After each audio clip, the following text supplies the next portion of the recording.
Hello friends, rising star channel में आप सभी का स्वागत है। आज आप लोगों के लिए एसएससी एमटीएस के बारे में मैं बात करने वाला हूं। अभी गवर्नमेंट ने वैकेंसी निकाली है टोटल 11,994। ये आपके लिए गोल्डन चांस है। इसके लिए क्या क्वालिफिकेशन लेते हैं, कैसे फॉर्म भरना चाहिए, कैसे नहीं भरना चाहिए, क्या मिनिमम एज लेते हैं, क्या मैक्सिमम एज, या फिर उम्र में कितनी छूट, एज रिलैक्सेशन कितना होता है, ये सब बातें डिस्कस करेंगे। जनरल की फीस कितनी है, ओबीसी की फीस, एससी एसटी की फीस, पेपर का पैटर्न, मेन मुद्दे पर आते हैं। मेन जो मुद्दा है वो कि एसएससी एमटीएस ने इस बार पेपर का पैटर्न चेंज कर दिया है। पहले एसएससी एमटीएस क्या कराता था, अब क्या कराता है, बहुत जमीन आसमान का अंतर हो गया है। बस क्या है, टाइमिंग जो है पहले भी 90 मिनट था, अभी भी 90 मिनट। बस पेपर का पैटर्न क्या कर दिया है, 2 सेशन में पेपर करवाएगा SSC MTS. SSC MTS 2 session में पेपर होगा। मैथ रीजनिंग का अलग होगा जिसका टाइमिंग होगा 45 मिनट, और जनरल अवेयरनेस और इंग्लिश का अलग पैटर्न होगा जिसमें क्वेश्चन 50 आएंगे 45 मिनट, मैथ रीजनिंग के 40 क्वेश्चन 45 मिनट। एक क्वेश्चन 3 नंबर का होगा, पहले एक क्वेश्चन 2 नंबर का आता था। क्लियर है?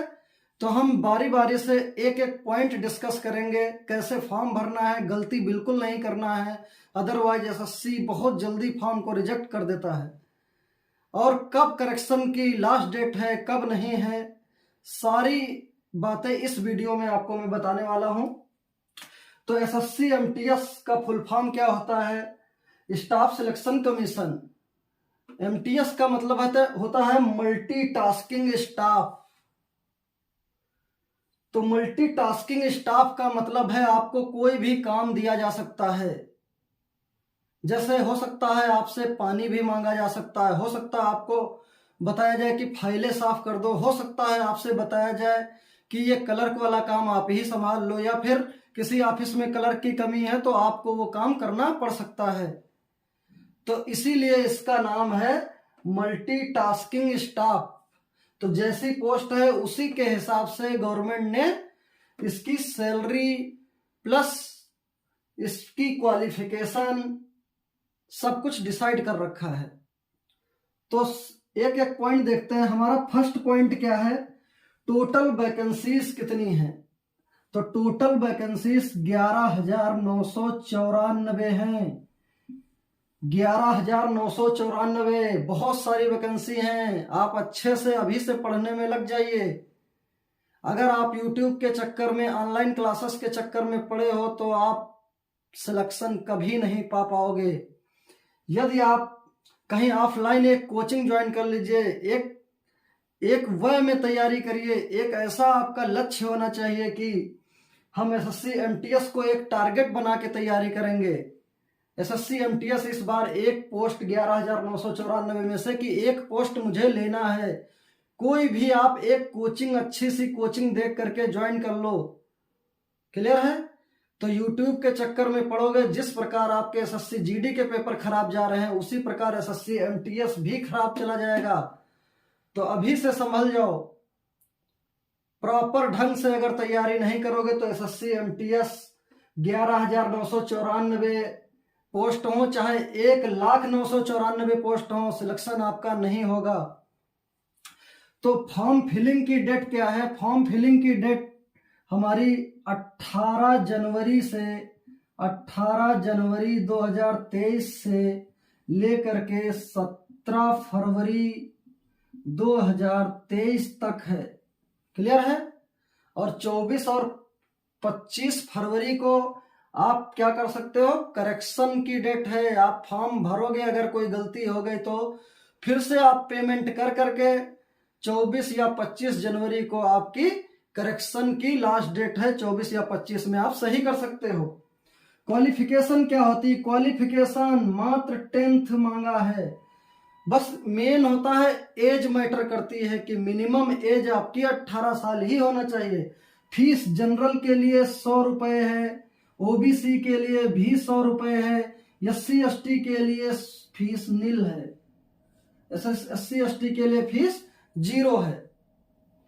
मिनिमम एज इसके लिए क्या होनी चाहिए? मिनिमम एज 18 साल होनी चाहिए। क्लियर है? मैक्सिमम एज 25 साल होनी चाहिए। जिनकी भी 26 साल हो गई है, अगर वो ओबीसी है बच्चा, तो उसे 3 साल की छूट दी जाएगी। यदि वो एससी या एसटी बच्चा है तो उसे 5 साल की छूट दी जाएगी। यदि वो जनरल है तो उसे कोई छूट नहीं मिलेगी एज रिलैक्सेशन में। क्लियर है?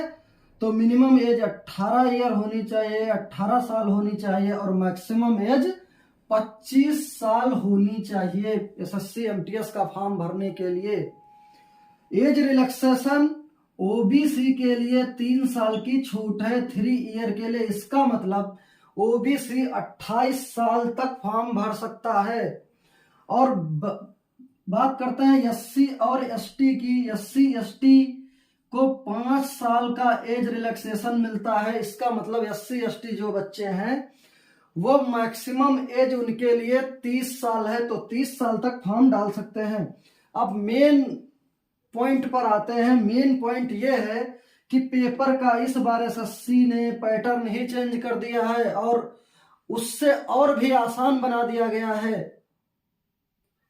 आपको अगर लगता है कि यहां पर आपकी मैथ और रीजनिंग मजबूत है तो ये पेपर आपके लिए आसान होने वाला है।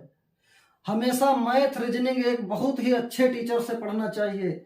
सिलेक्शन में मेन रोल मैथ और रीजनिंग ही कराती हैं, क्योंकि मैथ और रीजनिंग का लिमिटेड कोर्स है, उसी से आना है सब कुछ। एक बार मैथ रीजनिंग अच्छे से पढ़ लो, फिर फ्यूचर में कभी भी दिक्कत नहीं होगी। इसमें जिसके 100% नंबर नहीं आते हैं उसका सिलेक्शन इतनी जल्दी पॉसिबल नहीं होता है। जनरल अवेयरनेस 10 क्वेश्चन आपको आते हैं तो 10 सभी को आते हैं, इसलिए यहां से कट ऑफ डिसाइड नहीं होता है। इंग्लिश जितनी बच्चों को, सबको इंग्लिश भी एक मान सकते हो कि लिमिट है, इंग्लिश भी लिमिटेड है, लेकिन इंग्लिश में ओकैब कुछ टफ आ जाती हैं जिसके कारण आपकी इंग्लिश भी उतना स्कोरिंग सब्जेक्ट नहीं है। तो मैथ्स और रीजनिंग ही सिलेक्शन आपका कराती हैं। तो इसमें एसएससी ने क्या किया, बहुत सारे बच्चे बहुत होशियार होते थे, जनरल अवेयरनेस 5 मिनट में निपटा देते थे और इंग्लिश 5 मिनट में निपटा देते थे, तो 10 मिनट में इनके ये आधे क्वेश्चन हो जाते थे। आधे क्वेश्चन के लिए पूरा पर्याप्त टाइम बचता था। अब एसएससी ने चतुराई करना शुरू किया है। एसएससी ने ये क्या खेल किया है बच्चों के साथ, मैथ और रीजनिंग के लिए डिसाइड कर दिया कि 45 मिनट का एक सेशन होगा जिसमें मैथ और रीजनिंग पूछेगा। तो मैथ रीजनिंग के लिए 45 मिनट अलग से पेपर होगा, जिसके मैथ के क्वेश्चन कितने आएंगे आपके, 20 क्वेश्चन मैथ के होंगे, 3 नंबर का एक क्वेश्चन होगा। इसका मतलब 20 क्वेश्चन मैथ के होंगे, एक क्वेश्चन 3 नंबर का, तो 60 नंबर की मैथ होगी।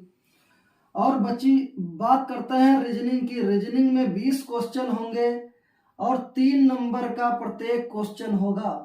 इसका मतलब 60 नंबर की रीजनिंग भी आएगी। जनरल अवेयरनेस और इंग्लिश के लिए टोटल टाइम 45 मिनट है। 45 मिनट जनरल अवेयरनेस और इंग्लिश के लिए है, जिसे एसएससी ने क्या किया, इसके लिए एक सेशन अलग से डिसाइड कर दिया है कि 45 मिनट इन दो टॉपिक से पेपर करवाएगा एसएससी। तो 45 मिनट जनरल अवेयरनेस, इसका मतलब जीके जो है, जीए, वो उसके 25 क्वेश्चन आएंगे। 25 क्वेश्चन, पर क्वेश्चन 3 नंबर का होगा। और बात करते हैं इंग्लिश की, तो इंग्लिश के भी 25 क्वेश्चन आएंगे, एक क्वेश्चन 3 नंबर का होगा। क्लियर है? तो इस तरीके से एसएससी एग्जाम कराएगा, यही पैटर्न है इसका, एक नया पैटर्न है ये। और आप सभी को पता है कि minus marking, negative marking SSC कितनी करती है, कितनी नहीं करती है। जो बच्चे तैयारी से जुड़े हुए हैं उन्हें सब चीजों का नॉलेज है, बस इस चीज का नॉलेज नहीं होता। पेपर पैटर्न इस बार एसएससी एमटीएस ने चेंज कर दिया है, तो इस चीज का नॉलेज किसी को नहीं है अभी तक। अगर आप नोटिफिकेशन पढ़ोगे डाउनलोड करके, उसमें सब कुछ दिया हुआ है। तो इस तरीके से आप फॉर्म अगर भरना चाहते हो तो 18 जनवरी से लेकर 17 फरवरी के बीच में आपको फॉर्म भर देना है। और एक बात याद रखना कि ये फॉर्म 10 फरवरी के पहले भर जाने चाहिए। 6-7 दिन एसएससी की साइट बिल्कुल नहीं चलती है, तो ये मत भरोसे इसके भरोसे बैठना कि 17 तारीख हमारी लास्ट डेट है। अगर इसके भरोसे बैठोगे तो आपका फॉर्म नहीं भर पाएगा। तो अगर हमारा वीडियो अच्छा लगा हो और हमारा समझाने का तरीका अच्छा लगा हो, और यदि आपको इस वीडियो से कुछ फॉर्म भरने में हेल्प मिलती है, या फिर तैयारी करने में हेल्प मिलती है, या फिर पेपर का पैटर्न से आपको कुछ ऐसा कुछ एक्सपीरियंस हुआ हो कि पेपर का पैटर्न कैसा रहेगा, कैसा पहले आता था, कैसा अब आएगा, तो हमारे इस वीडियो को लाइक और सब्सक्राइब कर दीजिए और अपने दोस्तों में शेयर कर दीजिए। एसएससी एमटीएस की तैयारी आप टारगेट बनाकर करिए, और किसी भी कोचिंग, जैसे कि मेरी coaching the rising star institute Rahimabad के बड़े चौराहे पर है, वहां पर आप आकर के एडमिशन ले सकते हो और एक प्रॉपर ढंग से आप अपनी तैयारी कर सकते हो। क्लियर है?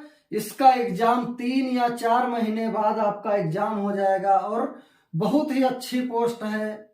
आप बड़ी पोस्ट के चक्कर में पहले आप छोटी पोस्ट ले लो, उसके बाद बड़ी पोस्ट ले लेना, अदरवाइज कहीं के नहीं रहोगे कि धोबी का कुत्ता ना घर का रहेगा ना घाट का। क्लियर है? Thank you.